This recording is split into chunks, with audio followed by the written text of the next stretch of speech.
என் உள்ளங்கைகளில் உன்னை வரைந்திருக்கிறேன் என்று கர்த்தர் சொல்கிறார். அவர்கள் கண்களுக்கு முன்பாக உன்னை மேன்மைப்படுத்துவேன். உன்னோடே போராடினவர்களை தேடியும் காணாதிருப்பாய். இந்த நாளிலும் கூட கர்த்தர் நமக்கு தருகிற ஒரு வார்த்தை. கர்த்தர் சொல்லுகிறார், நீ வெட்கப்படுவதில்லை.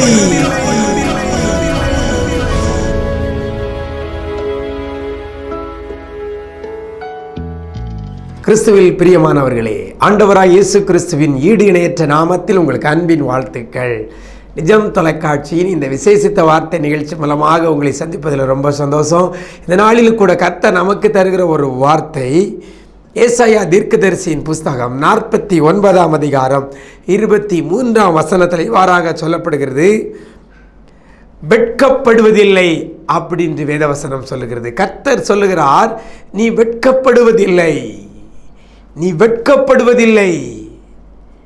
யார்கிட்டையாவது கூப்பிட்டு நீங்கள் எங்கேயாவது வெட்கப்பட்டிருக்கிறீங்களா அப்படின்னு கேட்டால் யாரும் மறுக்க மாட்டாங்க.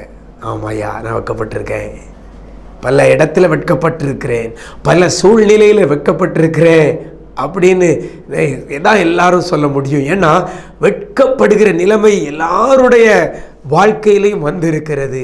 ஆனால் இந்த வசனத்தில் சொல்லப்படுகிறது, கர்த்தர் சொல்லுகிறார், வெட்கப்படுவதில்லை. இதுவரைக்கும் ஒருவேளை நீங்கள் வெட்கப்பட்டிருக்கலாம், இதுவரைக்கும் நீங்கள் அநேகருக்கு முன்பதாக தலை குனிந்து போயிருக்கலாம், இதுவரைக்கும் அநேகருக்கு முன்பதாக நீங்கள் கேவலப்பட்டிருக்கலாம். ஆனால் இந்த நாளில் கர்த்தர் உங்களை பார்த்து சொல்கிறார், வெட்கப்படுவதில்லை. இதுவரைக்கும் பட்டிருக்கலாம், இனி வெட்கப்படுவதில்லை. வேலை பார்க்குற இடத்துல வெட்கப்பட்டு இருக்கிறீங்களா? கூட வேலை பார்க்குறவங்க முன்னால வெட்கப்பட்டு இருக்கிறீங்களா? அவர்கள் உங்களை வெட்கப்படுத்தி இருக்கிறாங்களா? கவலைப்படாதங்க, இன்றைக்கு ஆண்டவர் உங்களை பார்த்தான் சொல்கிறார், நீ வெட்கப்படுவதில்லை. தொழிலில் வெட்கப்பட்டிருக்கிறீங்களா? தொழில் சரியாக அமையாததுனால வெட்கப்பட இந்த நிலைமை உங்களுடைய வாழ்க்கையில் வந்திருக்குமா? கவலைப்படாதங்க, என் ஆண்டவர் இன்றைக்கு உங்களை பார்த்தான் சொல்கிறார், வெட்கப்படுவதில்லை. கற்பத்தின் கனி இல்லை, மற்றவர்களுக்கு முன்பதாக சில நிகழ்ச்சிகளில் நான் அவமானப்பட்டுட்டு தான் வந்திருக்கிறேன், வெட்கப்பட்டு போய் வந்திருக்கிறேன். குழந்தை இல்லாததுனால அநேகருடைய வார்த்தைகள், அநேகருடைய காரியங்கள், பார்வைகள் என்னை வெட்கமடைய செய்தது என்று சொல்லி கொண்டிருக்கிறீங்களா? கவலைப்படாதங்க, உங்களை பார்த்தன ஆண்டவர் சொல்கிறார், வெட்கப்படுவதில்லை. படித்து நல்லா படித்து வேலை வாய்ப்பு கிடைக்காம வெட்கமடைஞ்சிருக்கிறீங்களா?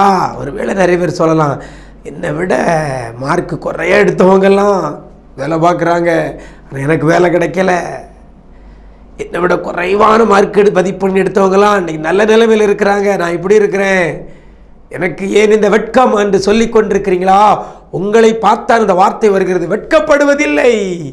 எந்த காரியத்தில் வெட்கமடைந்தீர்களோ அந்த காரியத்தில் இனி நீங்கள் வெட்கப்படுவதில்லை என்று கர்த்தர் சொல்லுகிறார்.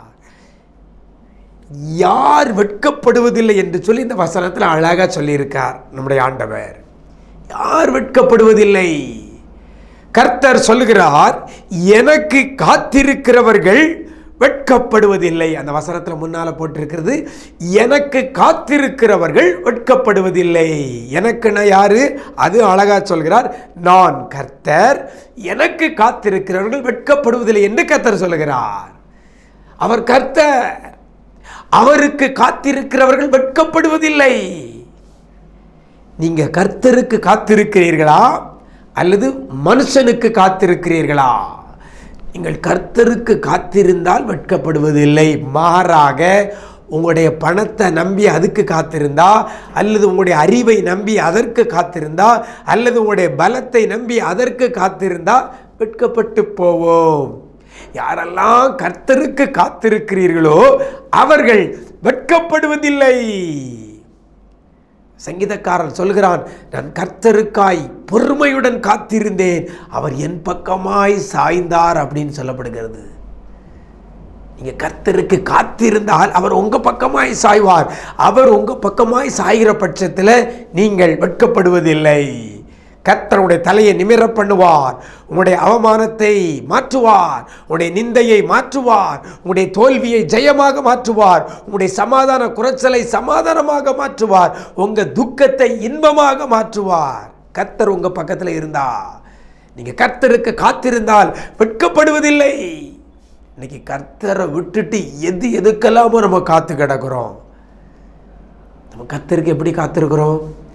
கர்த்தருக்காக பொறுமையுடன் கர்த்தருக்கு காத்திருக்கிறோமா? ஆலயத்தில் போய் பொறுமையாய் கர்த்தருக்கு காத்திருக்கிறோமா? எப்போ பிரசங்கம் முடியும், எப்போ ஆலய ஆராதனை முடியும், எப்போ வேலைக்கு மற்ற காரியங்களை செய்ய போகலான்னு தானே இப்படி ஆலயத்துக்குள்ள நம்ம இருக்கிறோம். கொஞ்ச நேரம் பிரசங்கம் கூடிட்டுனா உடனே இப்படி வாச்ச பார்க்குறாங்க ஆலயத்தில். கர்த்தருக்கு காத்திருப்பாயானால் நீங்கள் டைமை பார்க்க மாட்டோம். நம்ம கர்த்தருக்கு காத்திருக்கிற பிள்ளையாய் நம்ம இருப்போமே ஆனால் வேத வாசிக்கிறதுல ஜபிக்கிறதுல அதிக நேரத்தை செலவிடுவோம். இன்னைக்கு கர்த்தருக்கு நம்ம காத்திருந்தால் நீங்கள் வெட்கப்படுவதில்லை. எனக்கு அருமையான தேவஜனமே, வெளியே அங்கங்கே வெட்கப்படுவதற்கு பதிலாக இன்னைக்கு கர்த்தருக்கு காத்திருங்க. கர்த்தருக்கு காத்திருங்க, அவர் உங்கள் பக்கமாய் சாய்வார். அதோடு மாத்திரமல்ல, உங்களை வெட்கமடையாதபடி கர்த்தர் பாதுகாத்துக் கொள்வார். கர்த்தருக்கு காத்திருப்பீங்களா? மனுஷனுக்கு காத்திருந்தது போதும், உலக பொருளுக்கு காத்திருந்தது போதும், உலக மனிதர்களுக்கு காத்திருந்தது போதும். கர்த்தருக்காக காத்திருங்கள். கர்த்தருக்கு காத்திருப்போர் வெட்கப்பட்டு போவதில்லைன்னு சொல்லி வேதவசனம் சொல்லுகிறது. உங்கள் வெட்கத்தையும் கர்த்தர் இன்னைக்கு மாற்றுவார். நாம் ஜெபிப்போமா? பிரியமான தேவனுடைய பிள்ளைகளே, இந்த நிஜம் தொலைக்காட்சி மூலமாக இந்த ஒரு நாள் இந்த விசேஷித்த வார்த்தை உங்களுக்காக ஜெபத்தோடு கூட ஒளிபரப்பு செய்து கொண்டிருக்கிறோம். இது நம்முடைய நிஜம் தொலைக்காட்சி யூடியூப் சேனலில் இருக்கிறது. இதுவரைக்கும் நம்முடைய யூடியூப் சேனலை நீங்கள் சப்ஸ்கிரைப் பண்ணலைன்னா இன்றைக்கே சப்ஸ்கிரைப் பண்ணுங்கள். இதை அநேகருக்கு ஃபார்வர்ட் பண்ணி கொடுங்க, ஷேர் பண்ணி கொடுங்க. அநேகருடைய வாழ்க்கையில் புதிய ஒரு நம்பிக்கையும் புதிய ஒரு விசுவாசத்தையும் நிச்சயமாக இந்த வார்த்தை கொண்டு வந்து அநேகர் விடுதலை பெறுவதற்கு அது காரணமாக இருக்கும். இந்த இதை ஒரு ஊழியமாக நீங்கள் செய்யுங்க. அநேகருக்கு இந்த விசேஷித்த வார்த்தையை யூடியூப்லேருந்து ஷேர் பண்ணுங்கள். அல்லது நீங்கள் வாட்ஸ்அப்பில் உங்களுக்கு வறுமையானால் அதை எடுத்து வாட்ஸ்அப் மூலமாக நீங்கள் ஃபார்வர்ட் பண்ணி கொடுங்க. அநேகருக்கு அது பிரயோஜனமாக இருக்கும். நாம் ஜெபிப்போம். எங்களை நேசிக்கிற அன்பு நிறைந்த ஆண்டவரே, இந்த ஆசீர்வதிக்கப்பட்ட இந்த நல்ல நாளிலும் கூட நம்முடைய சமூகத்தில் நாங்கள் வருகிறோம். ஆண்டவரே, ஒரு நல்ல ஒரு வார்த்தையை கொடுத்து எங்களை தேற்றி இருக்கிறீங்க. வெட்கப்படுவதில்லை, நான் கர்த்தர், எனக்கு காத்திருக்கிறவர்கள் வெட்கப்படுவதில்லை என்று சொல்லப்பட்டிருக்கிறது.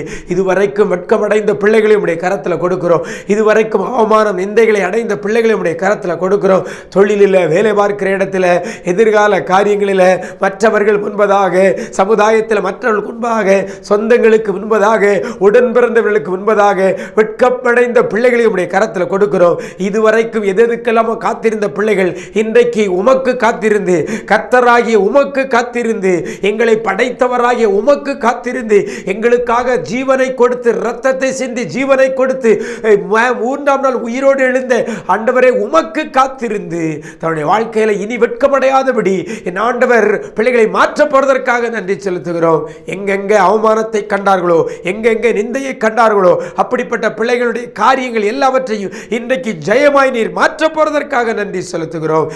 யாரெல்லாம் இந்த வார்த்தையை பிடித்துக் கொண்டு ஜெபித்து உமக்கு காத்திருப்பதற்கு தன்னை மாற்றிக்கொள்கிற பிள்ளைகளுக்கு அதிசயத்தை, அற்புதத்தையும் இன்றைக்கே நீர் செய்ய போறதற்காக நன்றி செலுத்துகிறோம். உடைய நன்மையும் கிருபையும் தொடரட்டும். இரத்த கோட்டைகளை மறைத்துக் கொள்ளுங்க. இயேசுவின் மூலம் ஜெபிக்கிறோம் நல்ல பிதாவே, ஆமேன், ஆமேன். பிரியமானவர்களே, உங்களுடைய வாழ்க்கையில இனி நீங்க வெட்கப்படாம இருக்கணும்னா கர்த்தருக்கு காத்திருங்க. கர்த்தருக்கு காத்திருந்தால் நீங்கள் வெட்கப்படுவதில்லை. God bless you.